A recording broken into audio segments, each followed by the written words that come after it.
dia a tots els que ens esteu escoltant en aquests moments. Benvinguts a Infomarina. Avui l'informatiu el presentarem nosaltres, alumnes de quart d'ESO de l'Institut Marina de la Llagosta. El motiu pel qual estem fent això és perquè aquesta setmana fem un treball de recerca i en el nostre cas ens han donat l'oportunitat de fer un programa de ràdio. Nosaltres som l'Eric Puga, el Marc Casamitjana, la Xènia Novo, la Nadia Gea i jo mateix, Seri Dobon. I ara començarem amb els nostres titulars.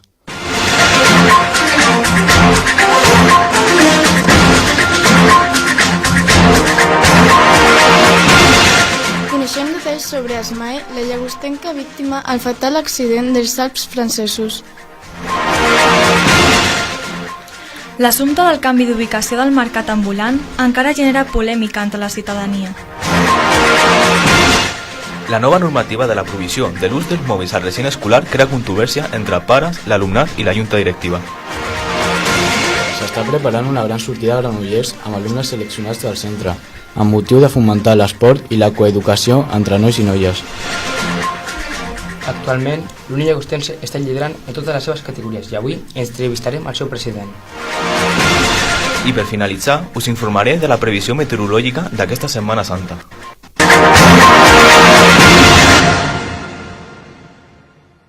El darrer dimarts, 24 de març, vam sentir la notícia de l'accident aeri dels Alps francesos, però tot i la llunyania dels fets, la desgràcia estava més a prop del que nosaltres pensàvem. Tal com explica el diari El País, Asmae, d'origen marroquí, va arribar a la Llagosta amb 4 anys. Aquesta dona va ser una de les primeres magrebins a inscriure's a l'escola Joan Maragall i l'Institut Marina. Asmae es va casar el dissabte amb Mohamed. Estava contentíssima. Tot hi havia anat genial. Havia complet el seu somni de casar-se i anar-se a viure a Alemanya. El seu Facebook delata que la seva vida era molt diferent, fa tot just 3 dies. Per això, la família no s'explica com en tan sols 48 hores els seus somnis s'han troncat d'aquesta manera. La jove parella de recent casats ho tenia ja tot preparat. Una casa per entrar a viure i una família que els esperava a Düsseldorf per tornar a celebrar les noces, aquesta vegada amb la família del novi. La família agraeix les mostres d'afecte i només demana que les incògnites de l'accident s'aclareixin ràpid. A l'Institut Marina van guardar un minut de silenci i des d'aquí volem recordar com a homenatge a les víctimes d'aquest accident i especialment a les llagostenques. T'interessaria fer cicles formatius? A l'Institut Marina de la Llagosta hi tens cicles per fer. Per començar, tens cicles de grau mitjà, cicles de grau superior i PQPI. En el de grau mitjà hi tenim de manteniment electrònic i instal·lacions de telecomunicacions. Tots dos duren 2 anys i tenen sortides laborals bastant bones. Si el que vols són cicles formatius de grau superior, hi trobem el de gestió informativa i l'administració de finances. Tots dos duren el mateix, 2 anys, i les sortides laborals són molt bones. I si no vols cap d'aquests cicles, també tenim el PQPI, de tipus de fusteria i d'auxiliar de muntatges d'instal·lacions elèctriques d'aigua i gas. Ja saps, si encara no saps què vols fer, vine a l'Institut Marina de la Llagosta i escull el cicle que vulguis. Què tenen en comú un escombraire, una mare i un estudiant de batxillerat? Que tots són ciutadans de la Llagosta i volen dir la seva respecte al decret sobre la ubicació actual del mercat ambulant. Són moltes les opinions generades a propòsit d'aquest tema, però nosaltres hem volgut informar-nos del que realment pensen els principals implicats en aquesta decisió. Fa uns mesos, l'alcalde va concedir una entrevista a la nostra revista Aniram en la que va explicar els principals motius, que segons ell eren: problemes de seguretat deguts als estrets carrers, falta d'aparcament, queixes dels veïns pel soroll i dificultat d'accés, i per últim, les queixes dels comerciants que veien com els seus negocis quedaven totalment aïllats. L'Ajuntament, però, va establir un marge per les negociacions al dir que aquesta resolució era temporal. Ja han passat 9 mesos i nosaltres hem volgut preguntar-li en primer lloc al regidor d'Urbanisme i tenint d'alcalde Jordi Alonso per saber si ja han pensat en una altra ubicació. Això és el que ha dit. Sí, s'està mirant, no és un problema de fet.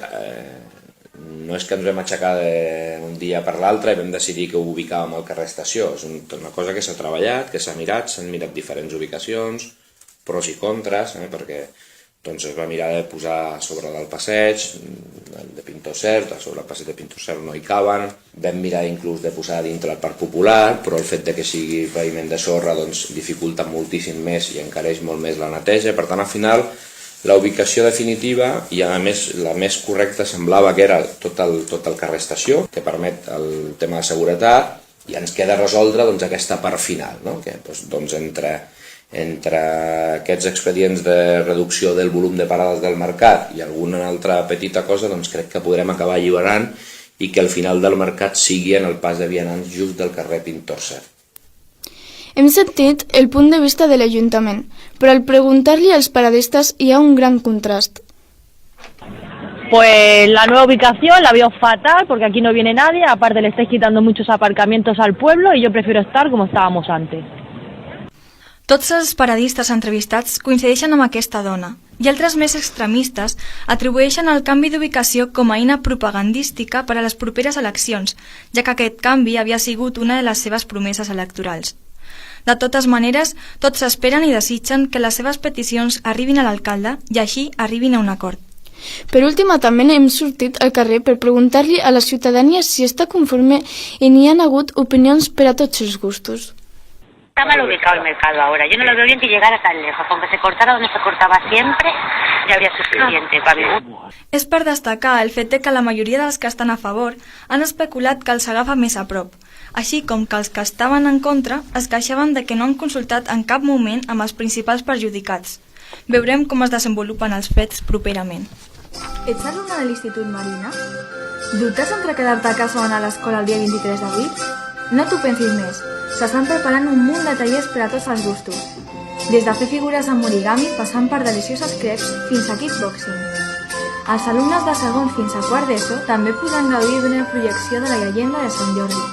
Com a acte especial d'aquest any, a més de la foto de cada grup, es realitzarà una foto mosaic amb tots els alumnes de l'ESO, amb la qual es pretén reproduir el logo de l'Institut Marina com a la portada de la llegenda del proper any. I per últim, la jornada conclourà amb la cerimònia de l'entrega de premis del concurs literari 2015. Us hi esperem.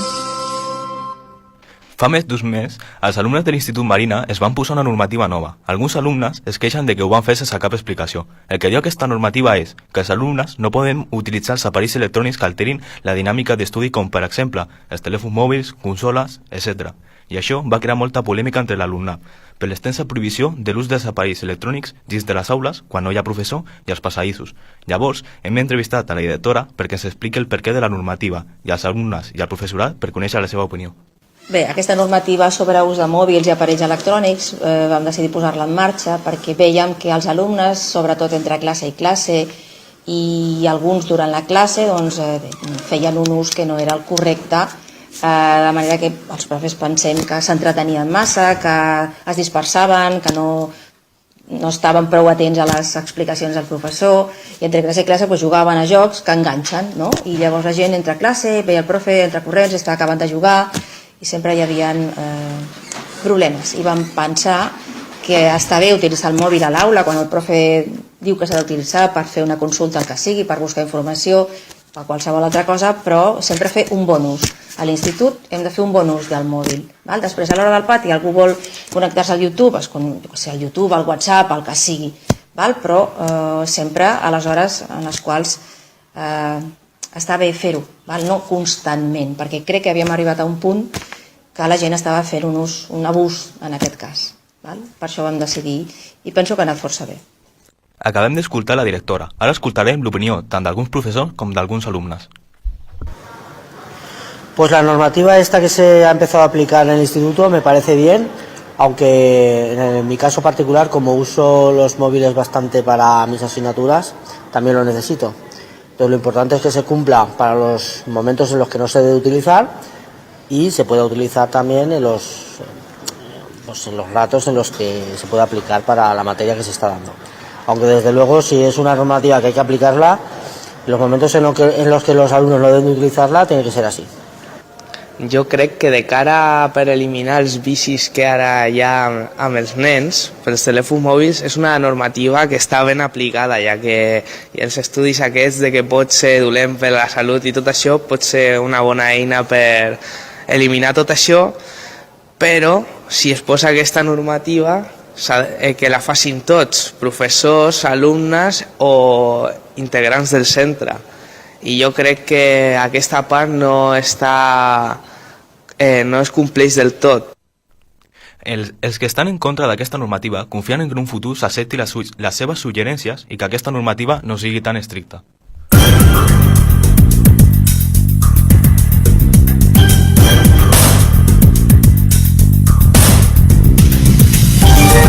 El pròxim divendres 17 d'abril de 2015, alumnes de quart d'ESO de l'Institut Marina aniran a les 7ª jornades esportives de secundària del Vallès Oriental a Granollers.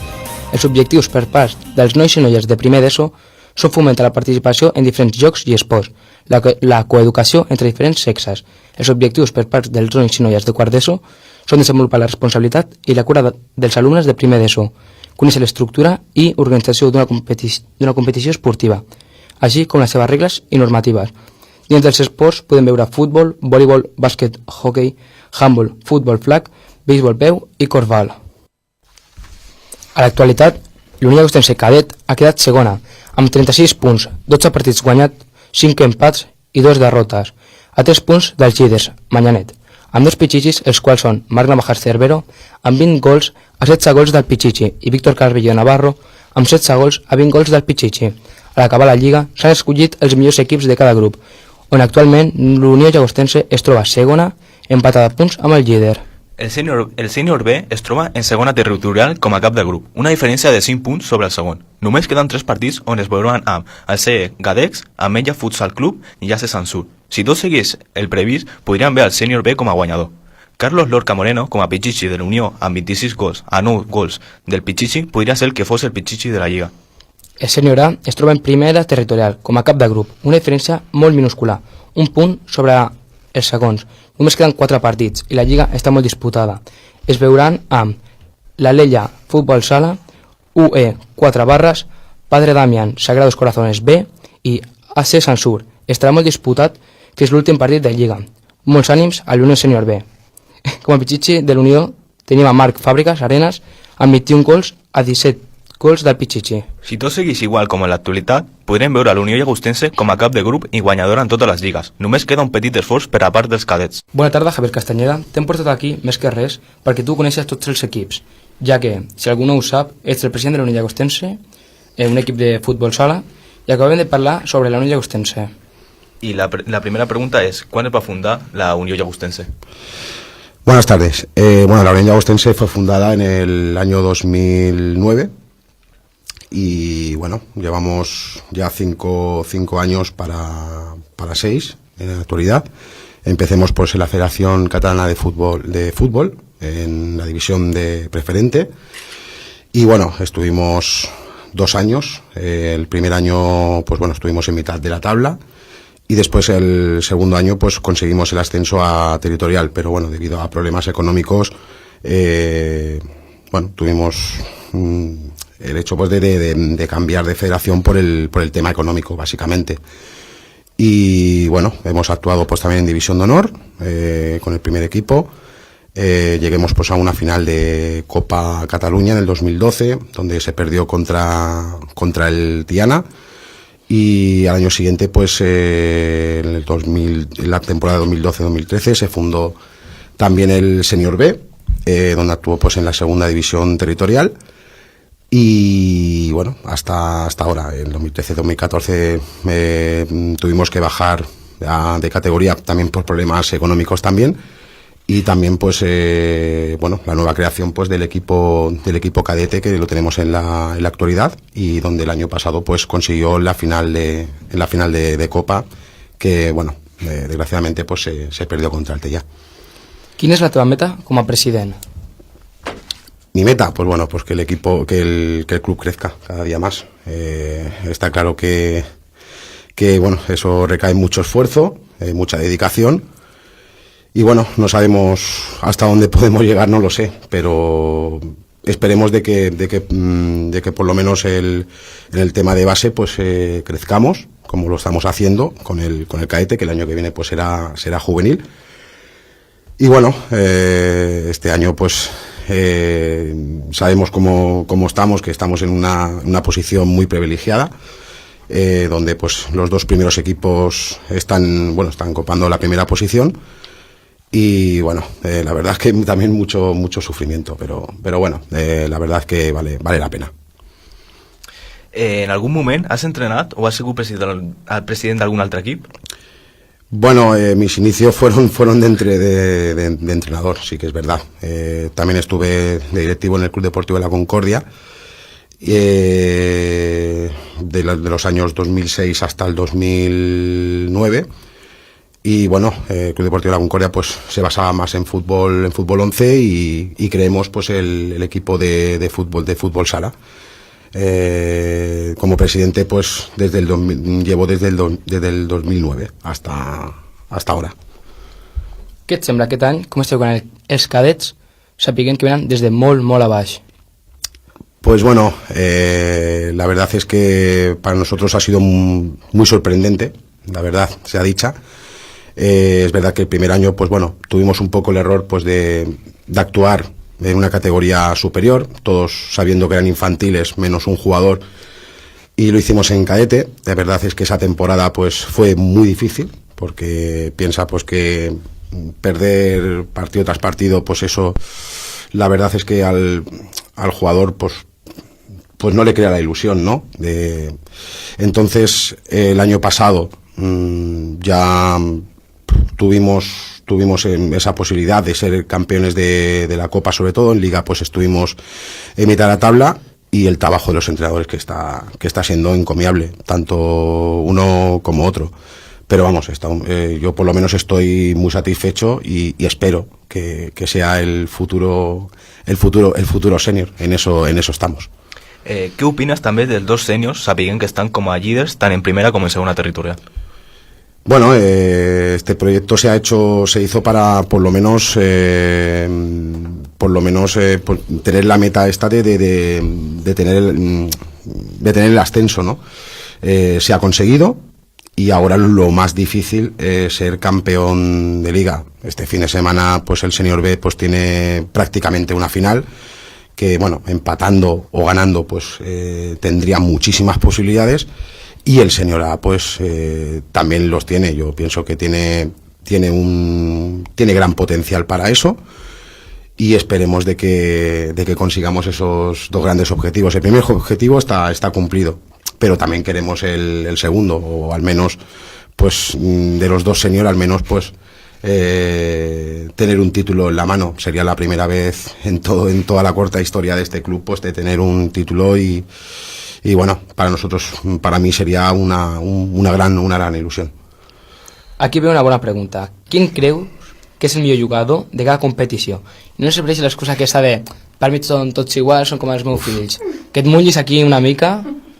Pero en los tres equipos. Sí, que aquí fes un del Senior A, Senior B y del cadet. Ya empezamos con las preguntas complicadas. Bueno, a ver, el del Senior A, yo tengo predilección sobre David Soria, no voy a negarlo, pero es que también tenemos otros tipos de jugadores, como también Javi, que es el portero, que bueno, tiene una calidad increíble. Yo me quedaría con David Soria en el A. Después en el Senior B pues me quedaría con Carlos Lorca, me quedaría. Y del cadete pues por su potencial pues quizá a lo mejor Víctor Carvellido, a lo mejor. Pero también digo una cosa, que esto es un deporte de equipo, de grupo, y que uno no ganan los partidos, ni gana y menos una liga. Podríem dir que hi ha algun derbi? Si fos així, en quina competició i contra quin equip seria? ¿Un derbi? De la Llagosta, quieres decir. Sí. Bueno, a ver, de senior masculino no hay ningún equipo aquí en la Llagosta.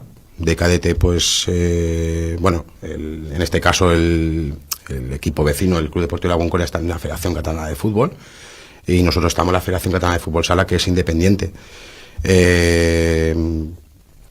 Entonces es imposible que se enfrentaran, dado que uno está en una federación y otro en otro. es imposible. Tens por d'algun equip? Miedo no, respeto sí, pero con todos los equipos, sea el primero, sea el último, sea en la mitad de la tabla. Especialmente no tengo miedo. Lo que pasa que sí, yo soy una persona muy prudente, y que bueno, que la verdad es que cada partido pues lo vivo con una intensidad pues como el que está jugando. Miedo no. Miedo, la verdad, es que no, y con el potencial que tenemos, menos todavía. Pero eso sí, respeto siempre. Siempre hay que tener respeto al rival, sea el primero, el último, en mitad de la tabla, porque bueno, un desliz pues te puede perjudicar bastante. I tens en ment alguna cosa més que destaca sobre els equips o...? Sobre los equipos, bueno, a ver, yo especialmente estoy muy contento pues con el cuerpo técnico, ¿no? Que se está dejando pues en cuerpo y alma pues todas las horas de trabajo, sobre todo en especial pues en el cadete, que para nosotros ha sido el empezar de cero, ¿no? Y tiene muchísimo mérito de lo que están haciendo. Los jugadores, claro que tienen parte de culpa, ¿no?, de los resultados, pero también necesitan la ayuda de los entrenadores. Los entrenadores son los que guían y bueno, son los que marcan una táctica, y entonces por mucho que tú tengas jugadores buenos, si no los llevas por buen camino es difícil. Y aparte hay que ser muy psicólogo, hay que ser muy psicólogo, porque hay momentos que un poco pues a lo mejor tienes 8 victorias seguidas, pareces que hayas ganado la liga, y no es así. La liga consta de los partidos que te marcan. Si son 25, 26 partidos, 26 partidos. Entonces yo lo que destacaría pues más bien el cadete, pero bueno, tanto el senior B como el senior A también merecen también todos los respetos, y más de lo que están haciendo esta temporada. Tener 3 equipos en lo más alto de la tabla es muy complicado, muy complicado. Ya uno ya es complicado, pero es que los 3, yo no sé si esto lo viviremos en otra ocasión. No lo sé, la verdad es que no lo sé. I per últim, ens podries fer una demostració de com celebres els gols, com vives tu? Bueno, home, moltes gràcies per haver vingut, la teva col·laboració, i moltíssimes gràcies. Muchísimas gracias a vosotros dos.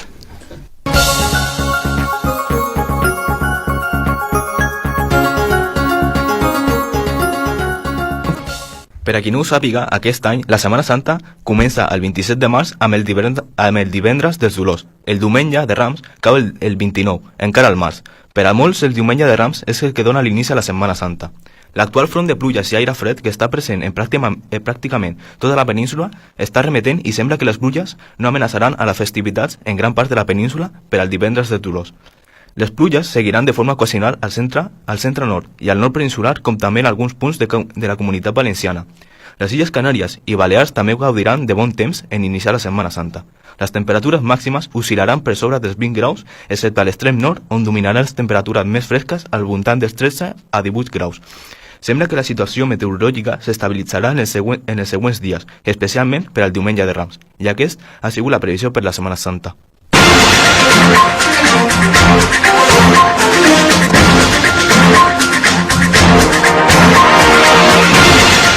Coneixem detalls sobre Asmae, la llagostenca víctima al fatal accident dels Alps francesos.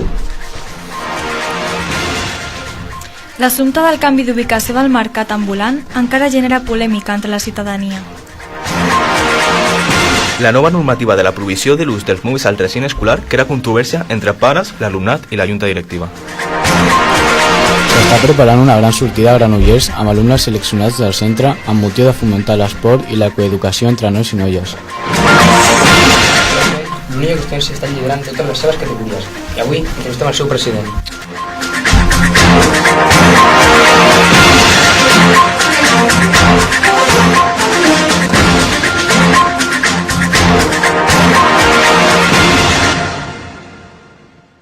I fins aquí Infomarina. Gràcies per la vostra atenció. Esperem que us hagi agradat i fins la pròxima.